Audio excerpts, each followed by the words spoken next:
JB music studio के गाने सुनने के लिए हमारे चैनल को सब्सक्राइब करें और बेल आइकन को दबाना ना भूलें।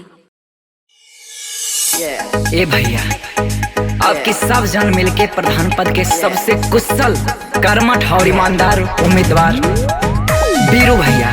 जी हाँ दोस्तों, बीरू भैया जिनके चारों ओर हल्ला बा, पूरा ग्राम पंचायत में एक एक गो लहरबा, एक एक गो सुरबा।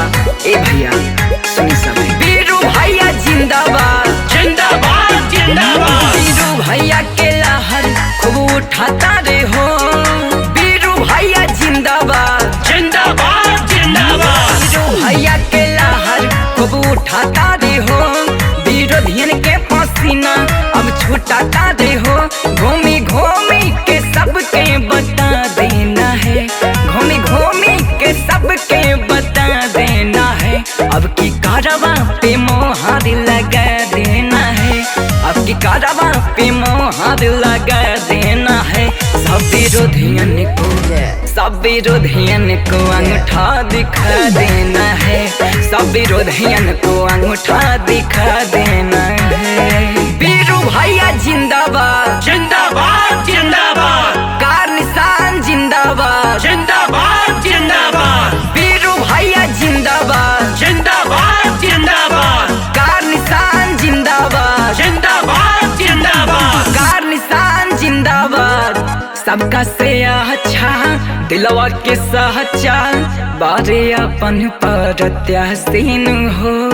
कार निशान जिंदाबाद जिंदाबाद जिंदाबाद। मिलल बमहका खाई न धोखा, सुना हमर चाचा चाचिन हो। विजय के झंडा लहरावे के बहो, एकजुट हो के जितावे के बहो। भैया भाभी को जाके समझा देना है, भैया भाभी को जाके समझा देना है। अब की कारवा पर मोहर लगा देना है, अब की कारवा पर मोहर लगा देना है। वोट कटमन को अंगूठा दिखा देना है, सब विरोधियन को फिर से हरा देना है। बीरू भैया जिंदाबाद जिंदाबाद जिंदाबाद। कार निशान जिंदाबाद जिंदाबाद जिंदाबाद। बीरू भैया जिंदाबाद जिंदाबाद जिंदाबाद। कार निशान जिंदाबाद जिंदाबाद जिंदाबाद। कार निशान जिंदाबाद।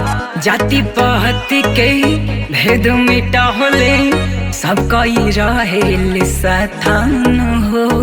कार निशान जिंदाबाद जिंदाबाद जिंदाबाद। जाति पाति के भेद मिटाले, सबका रहेल साथान हो। सबका से बढ़िया प्रत्याशी बारे हो, जान सभे संग साथी बारे हो।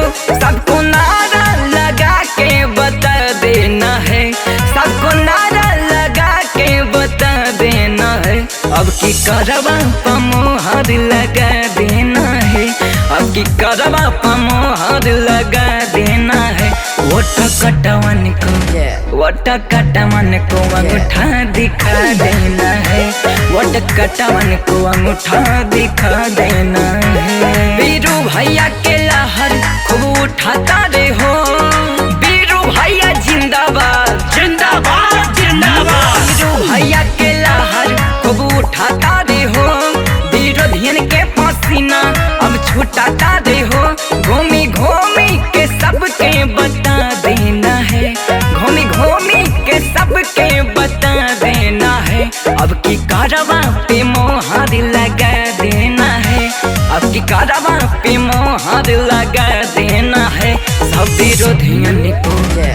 विरोधियन को अंगूठा दिखा देना है, सब विरोधियन को अंगूठा दिखा देना है।